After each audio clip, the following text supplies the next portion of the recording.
मेरा आज का ये वीडियो उन सभी लोगों के लिए है जो डकार आना, गैस बनना, बदहजमी रहना, पेट फूलना से परेशान है।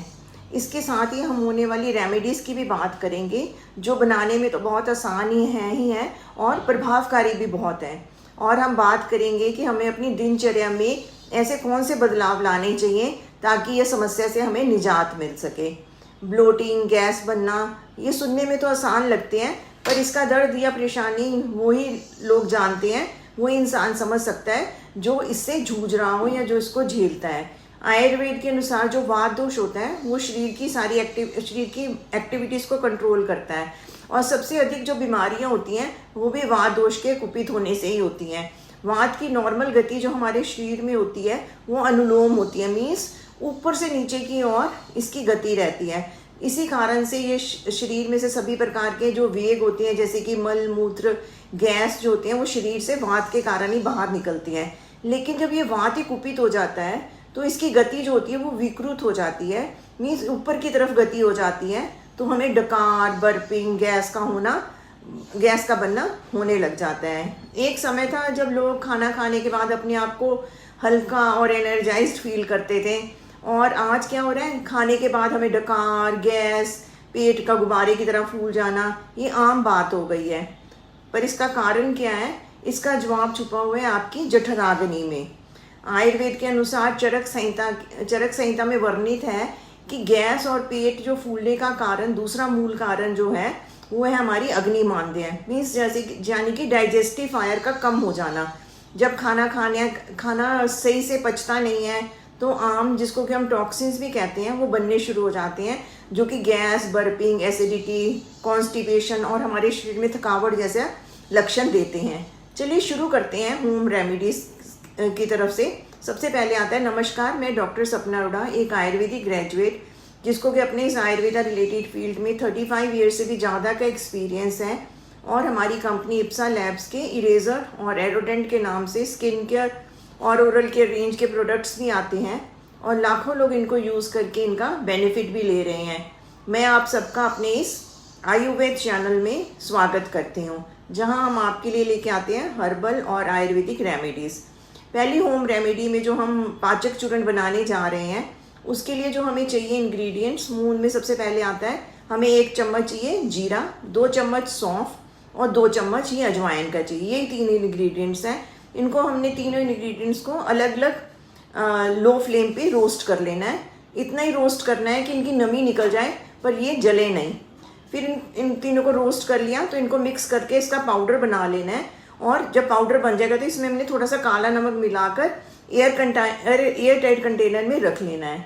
अब हमने करना क्या है कि 1 कप पानी लेना है, उसमें आधा चम्मच इस पाउडर का डालकर उबाल लेना है।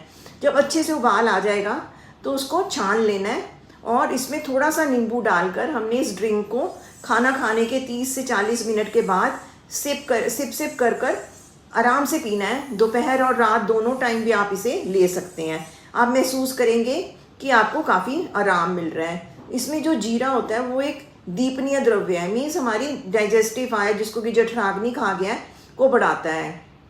जितनी अच्छी हमारी जठराग्नि होगी उतना ही बेहतर हमारा डाइजेशन होगा। तो जीरा से खाना जल्दी और अच्छे से पचता है। जीरा वात, जिससे कि गैस, ब्लोटिंग की समस्या होती है, और पित्त, जिससे कि एसिडिटी और बर्निंग सेंसेशन होती है, दोनों वात और पित्त को बैलेंस भी बनाता है। तो इस तरह इस प्रॉब्लम से भी हमें निजात दिलाता है। इसलिए गैस, इंडाइजेशन और डकार जैसे सिम्टम्स में तुरंत फ़ायदा देता है। सौंफ जो दूसरा इंग्रेडिएंट का था, उसको आयुर्वेद में पाचनीय माना गया है। मीन्स इससे होते हैं, इसमें जो वॉलेटाइल ऑयल्स होते हैं जो कि डाइजेस्टिव जूसेस को प्रोड्यूस करते हैं, वो खाना अच्छे से पचाने में, डाइजेस्ट करने में हमारी मदद करती है। हैवीनेस और इनडाइजेशन से राहत मिलती है हमें। तीसरा इंग्रेडिएंट जो अजवाइन डाला था, उसमें होता है थाइमोल, जो कि डाइजेस्टिव एंजाइम्स को एक्टिवेट करता है, और जो वीक डाइजेशन है, मंदाग्नि हो गई है, उसको दूर करता है और पेट के खाने को जल्दी से पचाता है। ये तो पहली टिप की बात हुई। दूसरी टिप की बात करें तो हम प्रोबायोटिक्स का भी सेवन कर सकते हैं। हमारे पेट में, जैसे कि हम जानते हैं, करोड़ों गुड बैक्टीरिया और बैड बैक्टीरिया दोनों होते हैं। अच्छी डाइजेस्टिव हेल्थ के लिए इनका बैलेंस बनाए रखना बहुत ही ज़रूरी होता है। प्रोबायोटिक्स उन्हें कहा जाता है जिनमें कि गुड बैक्टीरिया होते हैं जो कि गट हेल्थ को इम्प्रूव करना इनका काम होता है। नेचुरल प्रोबायोटिक्स के रूप में हम सुबह सुबह 1 कटोरी दही खाएं। दही में हम गुड़ या धागे वाली मिश्री का पाउडर बनाकर भी डाल सकते हैं, जिससे कि हमें काफ़ी फ़ायदा हो सकता है। तीसरी बहुत ही प्रभावकारी जो होम रेमेडी जिसकी हम बात करने जा रहे हैं वो है, उसमें हमने क्या प्रयोग करना है, शुद्ध की हुई हींग लेनी है। उसमें हींग के शुद्धिकरण के लिए हमने करना क्या है कि 1 चम्मच गाय का घी हमने किसी पैन में डालना है और उसमें हमने आधा चम्मच हींग डालकर लो फ्लेम पर उसको तब तक भूनना है जब तक कि सारा जो घी है वो हींग में एब्जॉर्ब नहीं हो जाता। हींग का शुद्धिकरण इसलिए भी ज़रूरी होता है क्योंकि हींग की तासीर जो होती है वो गर्म होती है और पित्तवर्धक होती है। तो जब हम इसको इस तरह रोस्ट कर गाय के घी में अच्छे से मिक्स कर लेते हैं तो इसकी जो पित्त प्रकृति होती है, पित्तवर्धक गुण जो होता है वो शांत हो जाता है। इसके लिए हमें 3 चुटकी शुद्ध हींग में थोड़ा सा सेंधा नमक और थोड़ा सा नींबू मिलाकर हमें उसे खाना खाते हुए और खाना खाने के बाद चाटना है। हींग जो होती है वो वात को पैसिफाई करती है और अग्नि को बल देती है। ये आपकी जठराग्नि को भी स्टिमुलेट करती है, जिससे कि खाना अच्छे से डाइजेस्ट होता है और आम नहीं बनता, टॉक्सिन्स नहीं बनते हैं, तो हमारा शरीर जो है वो तंदुरुस्त रहता है।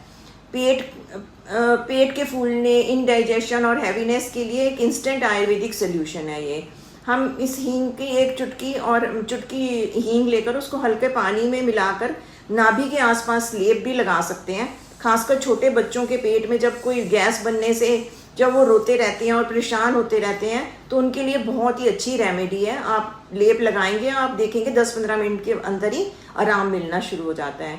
4th रेमेडी जिसकी बात करने जा रहे हैं तो उसके लिए हम क्या कर सकते हैं कि एप्पल साइडर विनेगर, जिसे कि हम सेब का सिरका भी कहते हैं, का भी सेवन एसिडिटी बर्पिंग में किया जा सकता है।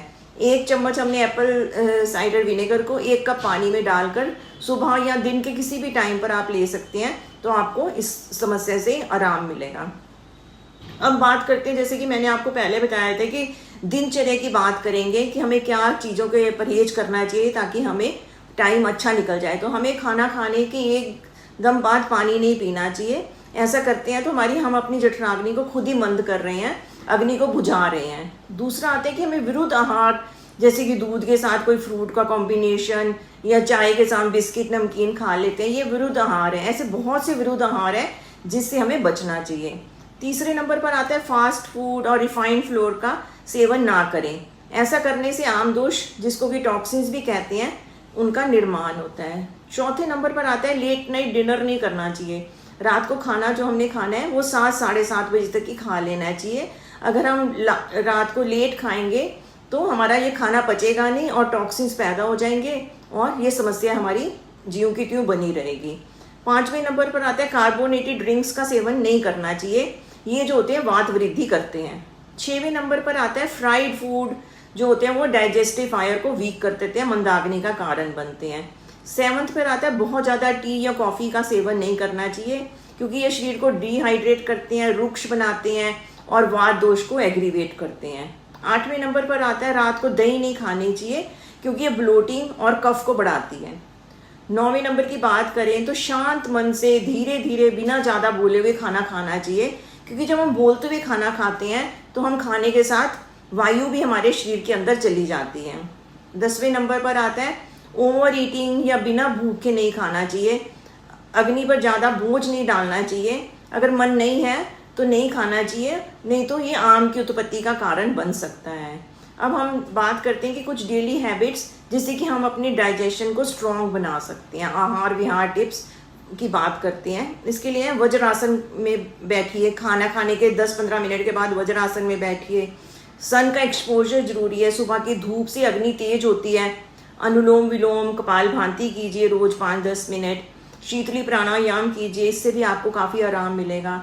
ये आपकी अग्नि को प्रबल करते हैं और रोग दूर करते हैं।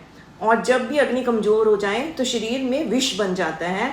अपनाइए आयुर्वेद के नियम और पाइए गैस, बर्पिंग और पेट के हर रोग से मुक्ति। आयुर्वेद सिर्फ इलाज नहीं करता है, ये एक जीवन शैली है। आज से आप भी अपनी अग्नि को जगाइए और गैस, बर्पिंग और पेट के रोगों को अलविदा कह दीजिए। जहाँ जठराग्नि हो तेज वहाँ रोग कभी नहीं ठहरते हैं। जहाँ पेट रहे हल्का वहाँ जीवन लगे प्यारा। आयुर्वेद के साथ बनिए रहिए आपका हर दिन जो होगा आरोग्यमय और सुखद रहेगा। अगर आपको मेरे द्वारा बनाया गया वीडियो उपयोगी लगा हो तो आप प्लीज़ इसे ज़्यादा से ज़्यादा शेयर करें, लाइक करें और सब्सक्राइब करना ना भूलें। बने रहिए मेरे इस आए हुए चैनल के साथ जहाँ हर रोग को मिलता है जड़ से उपाय। अगर आपके मन में किसी तरह का कोई क्वेरी हो, कोई प्रश्न हो तो आप कमेंट बॉक्स में डालकर पूछना ना भूलें। मिलते हैं अगले नए वीडियो के साथ। तब तक स्वस्थ रहें, मस्त रहें। Thank you.